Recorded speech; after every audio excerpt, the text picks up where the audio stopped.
Ramogi thuolo machielo kendo marwakni machiegni mar yudo weche manyien ma kagi kacha magi mwasebedo ka wang'iyo ni kowuok e gwenge mopogore opogore.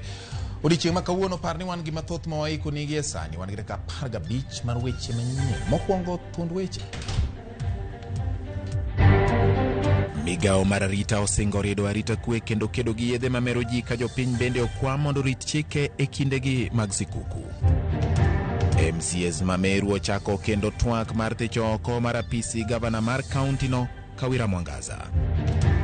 In our department, we have about 75 in KCSE, and we've been churning out every year. Maromo mabuse praberio gabicho yangni timo penj maduong' mar KCSE madhi nyime pachoka.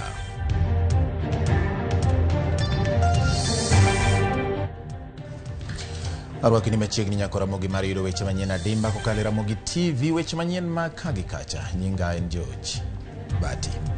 Jatend obila Jafeth Kome osingo ne jo Kenya ni sekta mar arita kwe oketo chenro mag neno ni nyasi mag sikuku gi loko higa manyien odhi nyime yo makare. Kata kamano, Kome ogolo siem ne joriemb geche mondo obed motang' e kinde ma gintie apaya kaka yorno mar geng'o masiche mag apaya ma koro sani medore. Kome onyiso ichwang' mare kaluwore gi kaka rowere tiyo kod yedhe makech makelo mer e okang' mamalo ka koro dwaro mondo mi jokanyo e sekta no orido kanda kendo neno ni jogo maloko ohala no gin mago mopuodhi. Ka nitie jomoko puodhi to maki kendo kawnegi ondamo mager mar chik.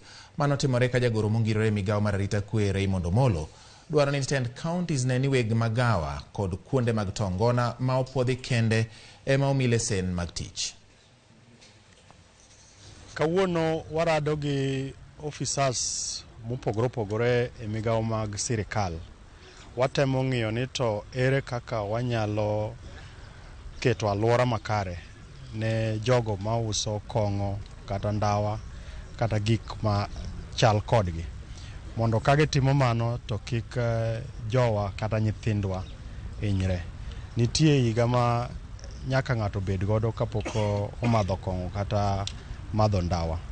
So wabro tiyo gi polise, wabro tiyo gi chiefe, wabro tiyo gi officers mag sirikal duto te mondo wa make sure ni gik ma kamago ok otimore. Ne jogo ma timo ohala ni bende wadwa ni watimo ohala ni kaluwore gi chike manitiere, and kinde ka kinde wabro bedo kwa timo giluongo ni monitoring mondo wa confirm ni nitie compliance. E kinde mang'eny ka ji nie ndalo machalo mag sikuku kama, weche mang'eny nyalo bedo ni wuok, to bende nitie joma jonjore mang'eny manyalo dwaro ni mondo jo Kenya. Gima dwana wach ne jo Kenya en ni wan mbele e ng'iyo ni ngima to garita kwe ni kare. So ok en gimonego bed ni jo Kenya bedo go gi wasiwasi kata oganda wa bedo gi wasiwasi. Nikech sirikal nitiere kendo watimo matek ni kuonde manyalo bedo gi tabu mang'eny kami temo wachogo olosore maber. Mokwongo wadwaro ni sama ji dhi safar, sana joriemb matatu kata joriemb geche ma personal, mondo ging'i maber kabisa ni giluwo chike mag ndara mondo kik wabed gi ajali ma wanyalo geng'o. Kaeto bende officers wa ma nie ndara gibed polise, bende wadwa ni mondo abiria to gi joma ting'o abiria oluwo chik. Kik wabed gi geche ma ok onego bed e ndara miluongo ni unroadworthy vehicles. Kodong' mana kinde manok kende ne chakruok mar nyasi mag sikuku, lipot mag kwe kaunti mag Kwale koro medore ahinya to e sekta mar limbe, gino ma kelo wich bar ni jolimbe kod jodak mag kaunti no. Jokanyo e riwruok mar oganda e kaunti no yango ni jokuoge monjo udi kendo lal kod mwandu, kagimedo ni kata obedo ni lipode go osechwal ne obila, onge okang' mora mora ma osekaw. Giwuoyo e boma ma Malindi ka giyango ni jodak e gwenge kaka Simba Golini kod Wanang'ombeni nindo ok tir kaluwore gi monje ma medore piny maru, ka jodago koro dwaro mondo mi sekta kata inspekta maduong' mar obila odonjre wachno kendo migi resruok.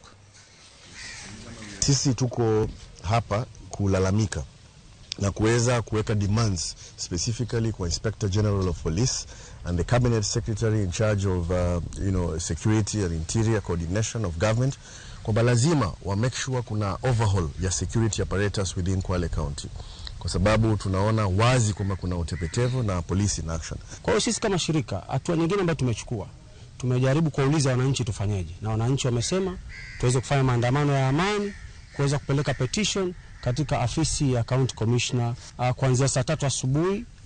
Pale tunaanzia pale maeneo ya Shifoga stage tukienda paka kwa county commissioner. Maandamano haya ni ya amani. Naomba wale maofisa wa usalama waweze kuamka, waweze kushirikiana na hasusi nyingine zile ambazo ziko, ili waweze kuhakikisha kuwa wanafuatilizia hizi kesi zote.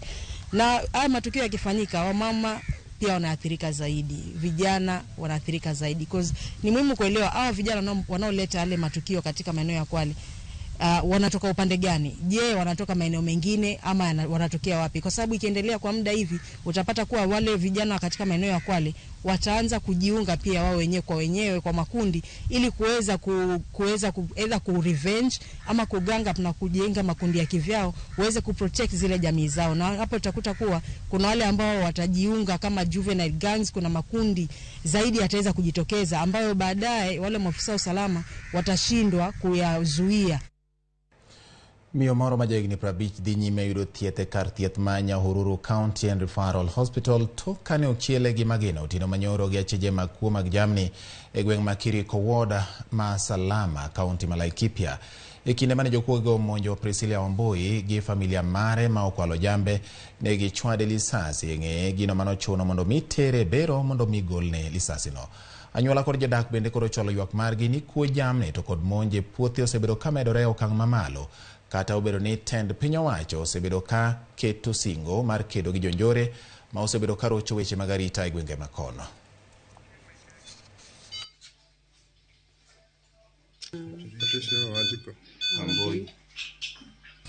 Baada ya kutoka kwa jiko kuelekea kwa nyumba, mimi msichana wangu ambaye ni mkubwa kwangu akasema acha niende haja kubwa. Akatoka akaenda haja kubwa na akarudi kwa nyumba, nami nikamwambia acha niende nitoke nje na nirudi. Tukasikia mbwa ameanza kubweka. Msichana wangu wa pili akasema na hiyo mbwa inabweka kama inaona watu hapa karibu. Mimi nikatoka na nikaenda nyuma ya jiko yangu, nikakaa hapo. Sasa wakati mimi nilikuwa nimekaa hapo nimejisaidia, sasa nimeshindwa kurudi kwa nyumba, nimesimama tu hapo. Nikasikia risasi ya kwanza. Wasichana wangu wakasema hiyo ni kama ng'ombe ambaye amechafia. Nami sasa nikasikia sasa au wamefunga nyumba na mimi niko nje. Sasa mimi niko katika hatari, hiyo ni risasi. Ninaomba serikali yetu ingilie kati. Tulichagua mheshimiwa wetu Joshua Irombo iposa aweze kutusaidia. Kwa hivyo Joshua Irombo, nataka utusikie kilio chetu. Ile kijiji tumelia kwa muda. Tumezika watu 3, bado kuna kijana mwingine bado aligongwa na hawa watu bado. Na hata serikali tunaiomba ya kwamba watusaidie na gari mahali pale na watuongeze askari, kwa sababu area hii ni area ambayo tunaona ya kwamba hatuna usalama. Tunaomba askari watuongeze na pia watupe gari ambayo inaweza tusaidia hata wakati jiraha kama hizo zimetokelezea, ili tukazidi kuokoa maisha ya wanadamu na ama maisha ya wananchi, ni kwa sababu area hii sasa tunaona ya kwamba hakuna usalama.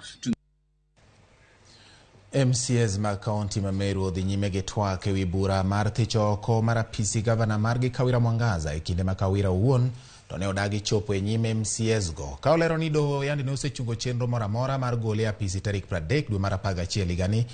MCA ma Abogeta West Dennis Kiogora ne ochwalo kendo twak e od burano mar thicho oko gavana mar kaunti no Kawira Mwangaza ma biro bang' doho chungo chenro mar thiche oko e apisi e tielo mokwongo e gino mane doho wacho ni ne otime yo ma odhi ataro mar chik. Moko kuom ketho ma MCS go kone Kawira otimo ting'o tiyo marach gi apisi mare kaachiel kod nyiso gi achaya e yore mag tich.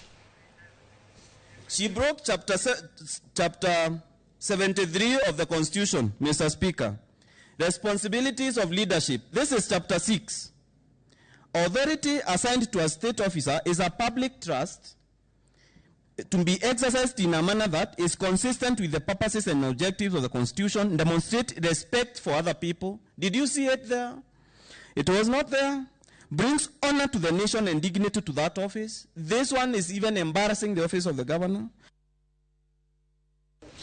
Doho Mameru Ramogi owito kokwayo manchano chwale nyime mane dwaro mondo gichung chenro mar dayo dho commissioners ang'wen mag IEBC, chenro ma itayo gi komiti mag kata mar JLAC ma otelne kod jang'ad buche Agri Muchelule.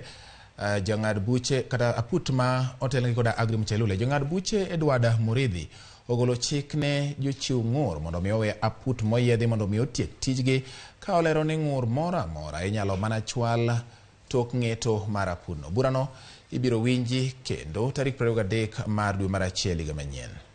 The orders of the court at paragraph 20 of the ruling are that the petitioner's application and the petition, as well as other applications filed by the parties herein, shall be held in abeyance to await the determination of the inquiry process before the Constitutional Tribunal.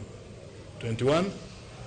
The matter shall be mentioned for directions as necessary on the 16th of January 2023, or such earlier date as any party may move the court upon conclusion and decision of the inquiry by the Constitutional Tribunal.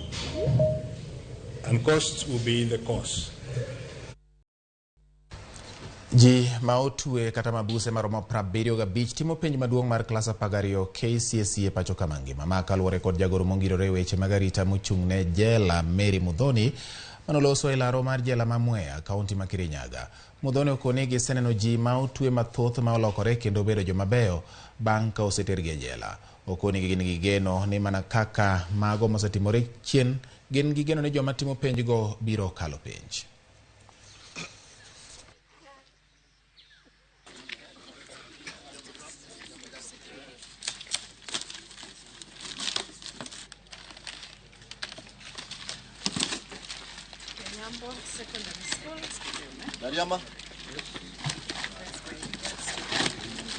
In our department, we have about 75 in KCSE, and we've been churning out every year. See that the process has gone. On all the candidates, really the very best, and I hope at the end of the day they'll emerge victorious. We are emphasizing literacy education in our correctional services, what we call the prisons, because when people come into conflict with the law, it does not mean that they are rejected. We are not rejecting them. We are only putting them there to use the reforms that are there to transform them. And once they are transformed, they can be able to reintegrate in the society and be able to live a better life. Ramogi kaluwore gi kwayo mar jatend piny Kenya William Ruto mondo jo Kenya oket time pidho yien kaka yo mar temo kedo gi oro e thurka, jotelo gwenge mopogore opogore bende koro otelo ne jopiny e chenrono. Komishona mar kaunti ma Nyeri Mohamed Bare ne otelo ne chenro mag pidho yien gana 3 e sub counties duto ma yudore e kaunti no. Owacho ni kaka yo mar rito alwora, chenrono bende ibiro chwali sikunde maneno ni sikul ka sikul opidho yiende 200, ka wacho ni gin kod nyadhi kaka jodak mag gwenge makono kuom bedo gi kwan yien mathoth ka ipimo kod gwenge mamoko ma pachoka. Nowuoyo e sikundo primar ma Giadhuku kata Giaguthu e kinde chenro mar pidho yien. Omedo ni pod gichano dhi nyime gi chenro mar pidho yiende e alworano. Tuko na 2 water towers. We are the only county in Kenya with 2 water towers.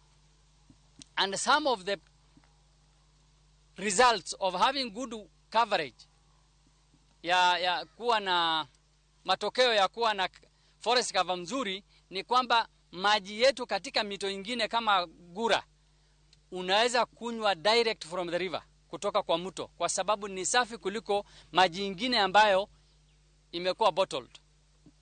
Hiyo ndio faida ya kuchunga mazingira, na sisi kama watu wa Nyeri tumechunga. Matarajio yetu ni kwamba miaka 10 ijayo tutafika, kama saa hii tuko 40.989, tunatarajia the next by 2027 tukue 45. By 2032 tutakuwa 50. 2030 tutakuwa 50% forest cover. Kwa hivyo tutakuwa tumepita lengo la taifa mzima kwa sababu saa hii Nyeri ndio inaongoza katika Kenya in forest cover. Leo tumepanda kwa hii shule ya Kiagodho Primary na tunasema we adopt the approach inaitwa child to adopt a tree. Kila mtoto atasainiwa mti moja ambapo atachunga hiyo mti mpaka ikue kubwa. Everybody has got a tree to take care of, to water, to put manure and all what is required. Kawang'io weche motenre kod arita kwe ni obila e kaunti ma Nakuru manyo achich moro ma achich ni onego miyo moro kachiel kod nyathine ma ja higa achiel e kar dak ma Dundori e kar chung od bura ma Gilgil. Kaluwore gi lipot mochiw kod jirende, nyathi mamano maduong' ne oyudo ringre min-gi e otanda ka ringre nyathigi machielo ma ja higa achiel to ne nitiere e ot moro mopogore gi kama min-gi ne nitie. Achich ma en jaod mamano lal kendo pod imanye kod obila ma osingo chiwo lipot moro mathoth bang' nonro matut yango adieri manitie.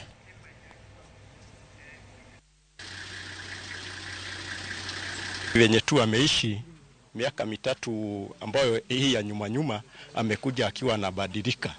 Unakuta amebadilika na anakuwa na mzozo na jamii na tunajaribu kuongelesha nyumba kwa vile mlango alisema ilikuwa imefungwa na nje.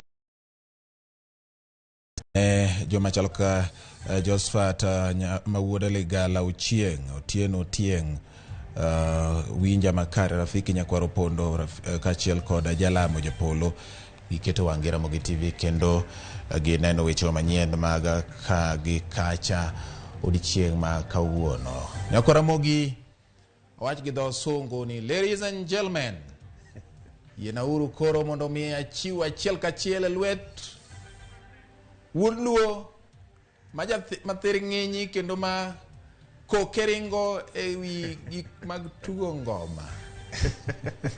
Apeji George Bate. Yes. Mbele ka eno ko lemo moro manyi nikech design mitimo na go introduction no. Chalo mana gi maintie podium to yowel kidogo, but anyway amor sana ka ujo kelo weche kae. Yes. Eno ka dhano seikore gi nyasi ma Christmas. Wambe ng'eni wantie ka wajiandaa nikech seche makoro dhano nitie dala no ji nitie yot kendo ji nyithindo yweyo, nyithindo seloro school, wan waikore kae mar kelo ni entertainment non stop. Wachake mana kawuono omiyo chenro mar ngomo wake biro ni mana bang' dakika machok tu. DJ Vic erokamano ahinya Nyakwaro Ramogi ka sama ketie DJ Vic aparo ni DJ Vic ni ndalo mag oriso kama nitiere kit ngolo mane wuotho ahinya. Kik wiye wil gi kit ngolo go kamano. An Atiko Makora, nyinga en George Bate, uriti masani.